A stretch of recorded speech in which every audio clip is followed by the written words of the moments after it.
ꯁꯤꯗ ꯍꯤꯟꯖꯥꯡ ꯊꯣꯡꯕ ꯂꯣꯏꯔꯦ ꯏꯔꯣꯟꯕ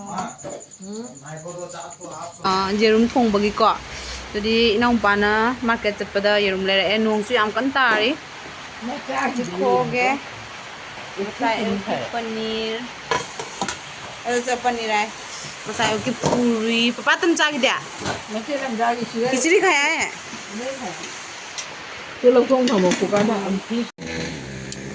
गाइस बोटानिकल गार्डन तेजुगी आज इसको थोड़ा देख के आ जाते हैं गाइस। ये रास्ते दिखने से लग रहा है एनआईटी का जो रास्ता है एनआईटी का अंदर का हमारे वहाँ का सिलचर एनआईटी का रास्ता जैसे लग रहा है। हेलो एवरीवन है वीडियो अनौब पूरा लाए से थेबोंग मरुचे थेबोंग चाब याद्रे ममाना मरुद लौथोए थेबोंग हुंदोखरे अखोई ngaraंगी नुंधांगी खिचड़ी अखोई चासलनीको ngasi वेदर से सुमाइना ओरे हस्बैंड इनाउपासिंग मोदी पूरी चागनी मोदी खिचड़ी चारोना मोई हस्बैंड की खाइदोए मागी रूम पीरुरनी तो मैम मखाताना जेमिनारसी मागी नहान अखोइना मागी रेस्टोरेंट डिनर इनवाइट चलुबदो अदो अखोइद डिनर इनवाइट तौरिबको माना मागी नुपीगा मागी नुपादोगको ममानबदोगो तोदी मैम मखाताना जेमिनारसी नोंसे क्याम कन्ना हिदरी येंगोदो सिंगना थल्ले मसी वेदर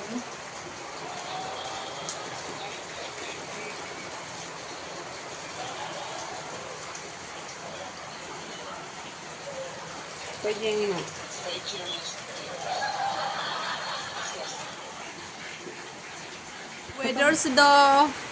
करी थोंगा हाउनी ngasi papana order pira phone tawraga kana tawbagi jerum thongbagi ko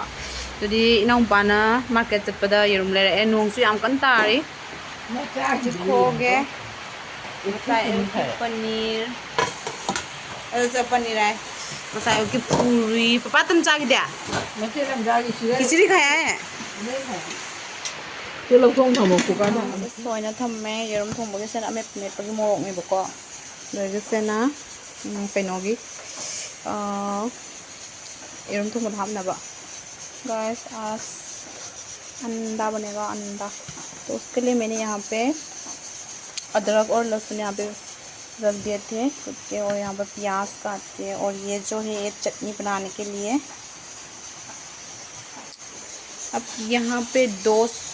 cooker चढ़ा हुआ है, एक खाना का और एक आलू और अंडा। क्लिप पे ये टाइट नहीं हो रहा इसलिए मैंने इसको कपड़े से बांध दिया।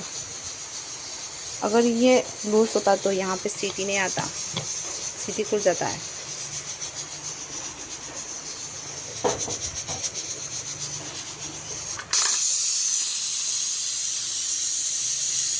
हमारे कुकर पे एक बीमारी है,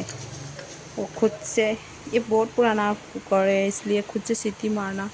छोड़ दिया इसने इसलिए हमारे हाथ चाहिए इसको सीटी मरवाने के लिए। तो वेदर तो काफ़ी अच्छा है, बस गर्मी ना दे।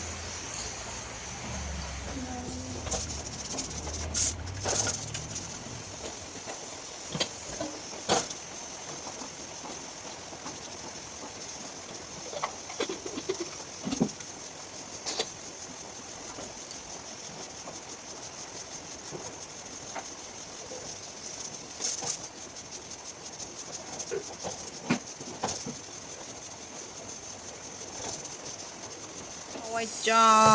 ꯑꯀꯪꯕꯗꯣ ꯏꯁꯤꯡ ꯇꯤꯡꯖꯜꯂꯦ ꯃꯦꯠꯅꯕꯒꯤ ꯍꯧꯖꯤꯛ ꯃꯨꯜꯂꯅꯤ ꯊꯥꯡꯗꯔꯅꯤ ꯑꯗꯨꯅ ꯑꯩꯅ ꯃꯣꯔꯣꯛ ꯉꯥꯜꯍꯧꯗꯕꯒꯤ ꯊꯥꯎꯗ ꯃꯣꯔꯣꯛꯁꯦ ꯈꯔ ꯉꯧꯔꯦ ꯁꯤꯒ ꯑꯂꯨꯁꯦ ꯐꯖꯅ ꯇꯣꯠꯂꯒ ꯊꯝꯃꯦ ꯁꯦꯝꯅ ꯑꯦꯞ ꯐ꯭ꯔꯥꯏ ꯇꯪꯈꯥꯏ ꯈꯥꯏꯗꯣꯛꯑꯒ ꯊꯣꯡꯕꯅ ꯍꯦꯟꯅ ꯍꯥꯎꯕꯅꯤꯀꯣ ꯃꯌꯥꯝ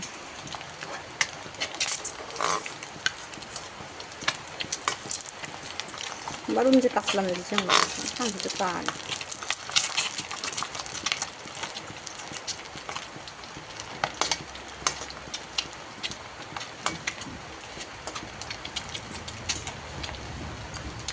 ꯏꯟꯖꯥꯡ ꯂꯣꯏꯔꯦ ꯃꯌꯥꯝ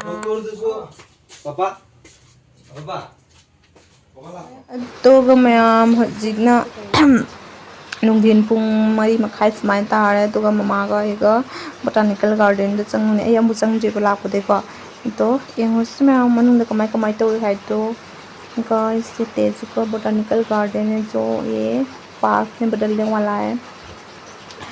अब तो इसका कुछ काम वाम शुरू नहीं हुआ शायद ये रास्ता देख के पता चलता है तो देखते हैं आगे क्या क्या होता है सुना था अंदर में स्विमिंग पूल भी है आज देख के आ जाएंगे गाइस मां से के केम जो लगा कुछ तो नहीं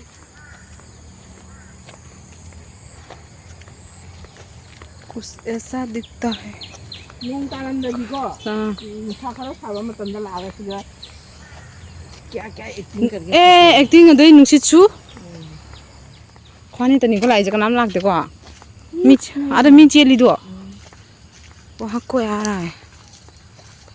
तो मैम सिगे नूंग चेक लाइ मैम को सिगा अखोगी कोन हायेंदगी तो होने कोई सिगा लेबा गार्ड को माने हंगी को कुछ बनाएगा यहां पे ना सेम में मारा कोई पार्क की टाइप तो को अंगांग सिंग साना को मैं सेम ना को दो ओहो गार्डन हायेंदगी तो होने कोई जग जग जग जग जग तौरगा थबक तो को आज तक यहाँ पे पड़ा हुआ था रेल का पटरी तो मम्मा ने यहाँ का गार्ड को पूछा तो बोला था यहाँ पे पार्क बनेगा बच्चे को खेलने के लिए कुछ बनाएगा वाह बाद में कितना सुंदर होगा ना गाइस के अभी तो जंगल जैसा दिख रहा है फिर भी सुंदर है कितना सुंदर है गाइस मैं और मामा जाते गए लेकिन कहीं से स्विमिंग पूल नहीं दिख रहा मेरे को तो मम्मा को पूछा तो मम्मा ने बोला और भी जाना बाकी है उसके बाद वो गार्ड रास्ते पे मिला तो गार्ड ने बोला था अभी बंद होने का टाइम हो गया वो गेट को बंद कर देंगे उसके बाद मम्मा और मैं थोड़ा सा आगे जाके फिर लौट के आ गए आदगी हलपड़ा संदा था आए दुगैदी नंपा तुमना चिकन लेना दुगा मम्मा दो खरा मसा नंगाई देंगे चन्नम कोई जंग से मरिया उबी चन्नम के साथ रोहित ना सुंदर को पागी चंदा चाना बै सेम को नो मोय अंगांग जावबनिना खरा ngana तो मोय खरा ngana लाकने ना को एकदम से लाए सिरे सिरे से लाए ngang तो कैमरा कैमरा तो है कइनोमा इरोनबा अमा दुइदि हवाई चागा मेलनिको हिंसां थोंबा लोरे इरोनबा अदो मैम सिना चाक लोरे हमारा थीबा यावरे अदो इनाउपा तोंबसे